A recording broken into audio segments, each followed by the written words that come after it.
हर माजी दोस्तों, स्वागत है आपका एक नए व्लॉग के अंदर। आज का व्लॉग है MT-15 के बारे में।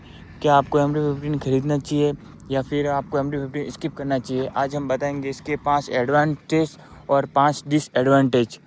मानता हूँ, नो डाउट इसके एडवांटेज तो बहुत हैं, लेकिन हम आज इस वीडियो में सिर्फ 5 ही एडवांटेज कवर करेंगे, क्योंकि जिस रेट में ये मिल रही है, ठीक है, ये मिलती है 215, उस रेट में आपको NS 400 समथिंग मिल जाएगी, या NS 200 तो मिल ही जाएगी आपको।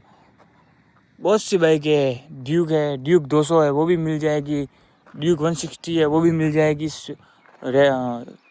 इस प्राइस के अंदर। तो आप अभी हम वहीं डिस्कस करने वाले हैं, क्या आपको ये वाली बाइक लेनी चाहिए या फिर कोई बाइक लेनी चाहिए। स्टार्ट करते हैं अभी हम एडवांटेज के बारे में, क्योंकि भाई पहले अच्छा ही बता देते हैं अपन। अच्छा ही वैसे तो है बहुत सी MT-15 की, लेकिन हम 5 ही आज कवर करेंगे। तो स्टार्ट करते हैं पहले इसकी इंजन के बारे में। 155 सीसी का इंजन है इसका, बट ये जो पावर जनरेट करता है ना, पैसा बहुत तकड़ी पावर जनरेट करता है ये। और इसमें एक लगा हुआ दूसरा इंजन VVA मोड।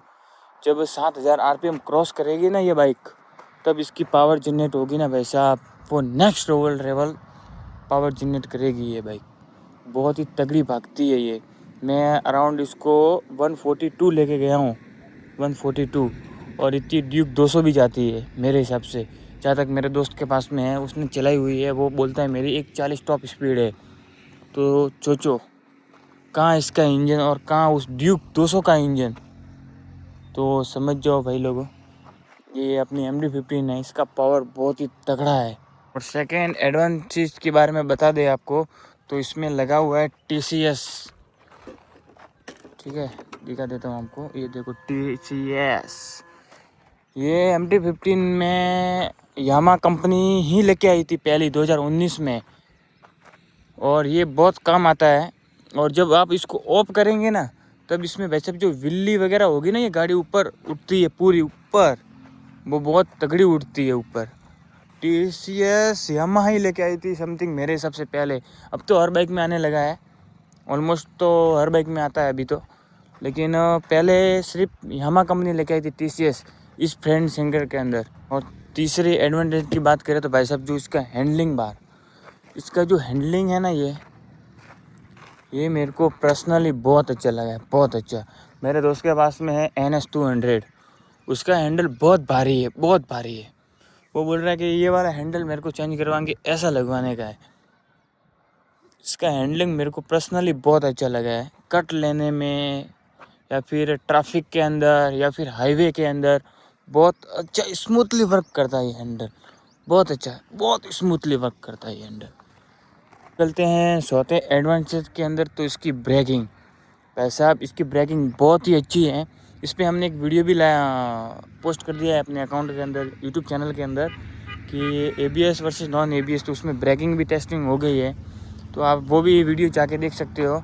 बाकी इसकी जो ब्रेकिंग है ना, वो बहुत अच्छी ब्रेकिंग है इसकी, बहुत अच्छी ब्रेकिंग है, बहुत अच्छी ब्रेकिंग। ये जो और डुअल ABS चैनल के अंदर आता है ये ब्रेकिंग। मुझे पर्सनली इसकी ब्रेकिंग बहुत अच्छी लगी है। नो डाउट KTM और उनकी भी ब्रेकिंग बहुत अच्छी आती है, बजाज KTM, लेकिन मुझे इसकी पर्सनली बहुत अच्छी लगी है, क्योंकि ये मेरी गाड़ी है, मैं इसको चलाता हूँ पूरे दिन, पूरी नाइट चलाता हूँ, तो ऑब्वियसली मुझे इसकी ब्रेकिंग बहुत अच्छी लगी है। 5वें एडवांटेज के अंदर चलते हैं, तो रेडिएटर गार्ड। 160 सीसी के अंदर बहुत कम से लोगों को बाइक के अंदर देखने को मिलेगा आपको रेडिएटर गार्ड। कम से क्या, मेरे हिसाब से, मेरे को तो समथिंग मालूम नहीं है 160 सीसी के अंदर किस किस के अंदर रेडिएटर गार्ड आता है। अगर आपको मालूम है तो प्लीज़ कमेंट करके बता दो, मेरे को भी थोड़ा मालूम चल जाए। तो अभी सोचो कि ये रेडिएटर गार्ड दे रहे हैं यामा कंपनी, तो क्यों दे रही है। इंजन इतना पावरफुल है तभी तो रेडिएटर गार्ड दे रही है, और इसका बहुत महत्वपूर्ण है। जब बाइक हीट करती है, इसके अंदर जो ऑयल हीट करता है, उसको ठंडा करने के लिए ये वाला देते हैं, ठीक है। तभी सोचो रेडिएटर गार्ड कितना महत्वपूर्ण है अपने लिए। ये हो गए 5 एडवांटेज। अब बात करेंगे डिसएडवांटेज के बारे में। तो डिसएडवांटेज की बात करें तो पहला डिसएडवांटेज है इसकी प्राइस।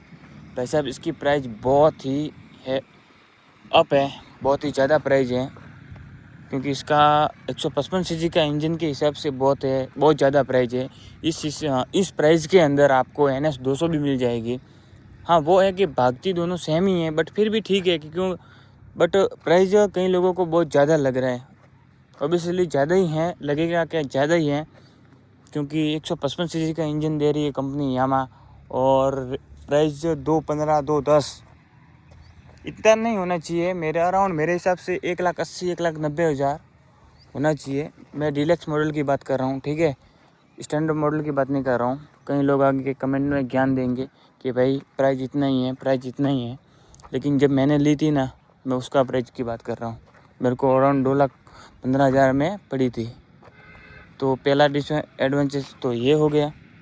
दूसरे डिसएडवांटेज की बात करें तो वो है इसकी मेंटेनेंस। अगर आपके सिटी में या आपके 20 या 30 किलोमीटर अराउंड अंदर अगर आपका यामा शोरूम है, इस बाइक का शोरूम है, तो आप ले सकते हो, वरना हमें ये बहुत महंगी पड़ रही है, क्योंकि हमारे भिनमाल से समीरपुर कम से कम 110 किलोमीटर है, अराउंड 110 आना 110 जाना, 220 किलोमीटर। एक दिन उधर ही हमारा पूरा ख़त्म हो जाता है, और ले जाना ले आना वो हमको पड़ जाता है महंगा। अगर आपके सिटी के अंदर ही यामा शोरूम है तो नॉर्मल है, वरना डिसएडवांटेज ये बहुत बड़ी प्रॉब्लम है, क्योंकि जहाँ हम रहते हैं वहाँ कोई इसमें हाथ भी नहीं डालता कि ये फ्लैश डालना है, तो मना बोलेंगे आप शोरूम में लेके जाओ, ये मार्क्स खोलना है अपने को, ठीक है, लाइट तो ख़राब हो गई अभी डालनी है दूसरी, यामा शोरूम ले जाओ। इतनी छोटी छोटी चीज़ों के लिए यही बोलेंगे आपके यामा शोरूम ले जाओ। वो पड़ता है हमारे सिटी से कम 110 किलोमीटर, तो समझ लो। बाकी तो हर किसी की अलग शौक़ है। और तीसरी डिसएडवांटेज की बात की जाए तो वो है इसका वेट। 140 या 141 इसका वेट है, जो कि बहुत कम है इसका वेट है। जब ये 140 चढ़ती है ना ये गाड़ी 140 स्पीड के अंदर, तब ये गाड़ी थोड़ी थोड़ी अप होने लगती है, धीरे धीरे अप होगी ऊपर, जैसे अंदर डर रहता है कि हाँ अभी गिर जाएंगे अभी गिर जाएंगे। तो ये बहुत बड़ी डिसएडवांटेज है। पर्सनली ये मेरे को बहुत डिसएडवांटेज लगी है इस गाड़ी की। और ऊपर से हमने इसका वेट भी कम कर दिया है, ये वाले निकाल दिया, टील टाइडी निकाल दिए, यहाँ पे भी आता है मरगाड, वो भी निकाल दिया है, तो वेट और कम हो गया है, 10 किलो वेट कम हो गया है। अगर हम एग्जॉस्ट भी चेंज करवाएंगे तो एग्जॉस्ट आता है 5 किलो का, ये सिर्फ एग्जॉस्ट ही, और जब वो डलवाएंगे वो आएगा समथिंग 2 किलो का, हाँ अराउंड 2 किलो का। तो ये भी एक डिसएडवांटेज है।